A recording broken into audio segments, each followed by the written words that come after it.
Ya Rasulullah salamun alaik ya rafi'asyan ya rafi'asyan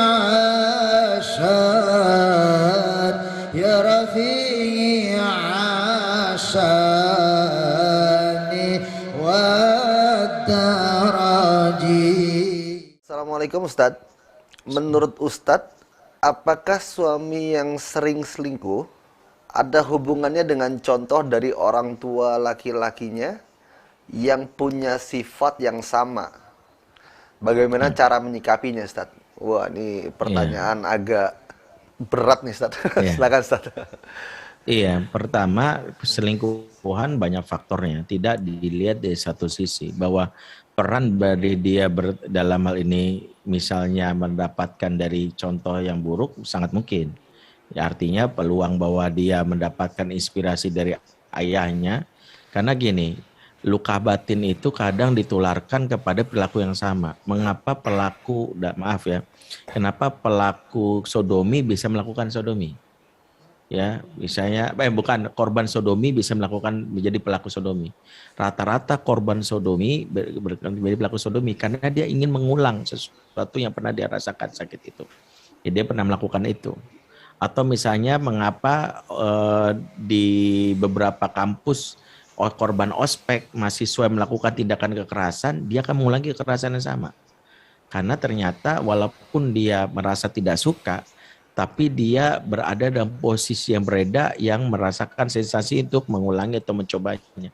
Makanya sangat mungkin seorang anak yang melihat bapaknya selingkuh, dia membenci. Tapi ternyata ketika bencinya itu berada dalam titik yang dia kecewa, dia bisa mempraktikkan itu di kehidupan. Tapi semata-mata bukan faktor itu.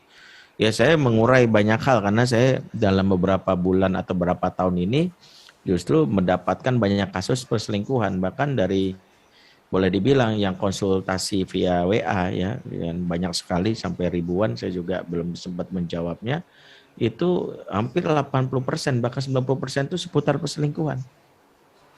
Dan dari perselingkuhan itu banyak faktornya, ada faktor internal, ada faktor eksternal. Kalau faktor internal ya kita dapati bahwa perselingkuhan itu berkaitan dengan rumah tangga yang rapuh, biasa suami istri yang hubungannya hambar, kebutuhan dasar tidak terpenuhi, laki-laki tidak terpenuhi kebutuhan dasarnya, dua, kebutuhan seksual, ya mau tidak mau harus disebutkan ini. Yang kedua, kebutuhan akan pride, dia nggak mendapatkan penghargaan dari istrinya, sementara ada ya di kantornya ada anak buahnya yang selalu mengucapkan makasih ya mas, ya you are awesome gitu misalnya. Kadang istrinya nggak begitu, ya itu juga membuat dia muncul itu.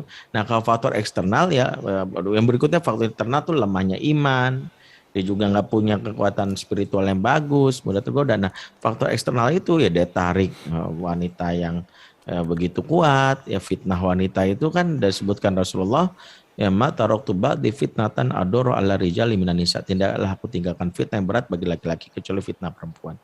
Makanya untuk membahas perselingkuhan itu bukan hanya faktor satu sisi itu. Kalau saya lebih menguatkan yang paling penting itu faktor internal dalam diri dia. Bahwa seseorang itu jangan memfaktorkan gara-gara kamu, tidak.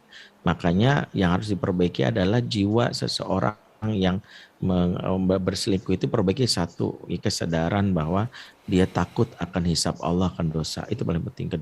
Makanya kuatkan imannya. Kedua, bagaimana dia ya menjaga dirinya dari hal-hal yang diharamkan Allah, menjaga matanya, tidak membuka peluang untuk berselingkuhan, ngerti pintu-pintu yang membuat selingkuh. Saya berapa kali ada yang bilang, Ustadz, boleh nggak saya sekedar, Ustadz, ya saya pernah selingkuh dan saya udah bertobat gitu, tapi saya merasa bersalah dengan wanita yang pernah saya selingkuh itu. Saya pernah menjanjikan, boleh nggak saya sekedar membuka komunikasi untuk minta maaf, kemudian saya nggak lakukan. Saya bilang nggak, tutup rapat-rapat pintu itu, karena setan pintar membuka bagaimana peluang syahwat itu dengan bahasa memutuskan silaturahim itu nggak boleh. Kan kadang-kadang gitu.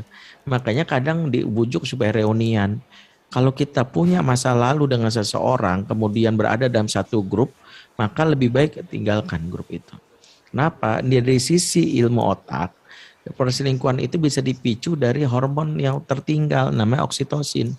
Maaf ya, maaf nih. Dulu kita punya hubungan baik dengan seseorang, ternyata cintanya kandas, ya. Kemudian nggak jadi pernikahan. Kita menikah dengan orang lain, dia juga punya orang lain. Tapi ada setan yang mengulang memori itu, namanya FB. FB punya kenangan 10 tahun yang lalu. Itu sering diingetin sama FB. Di situ tiba-tiba kita ingat, dulu pernah makan bakso sama si dia. Tiba-tiba keluarlah oksitosin, membuat rasa nikmat. Wah, di situ kita lagi kesel sama istri. Akhirnya dia gimana kabarnya ya? Padahal kita udah move on. Akhirnya kita coba nyapa dia. Ya, kita japri lewat chat di FB.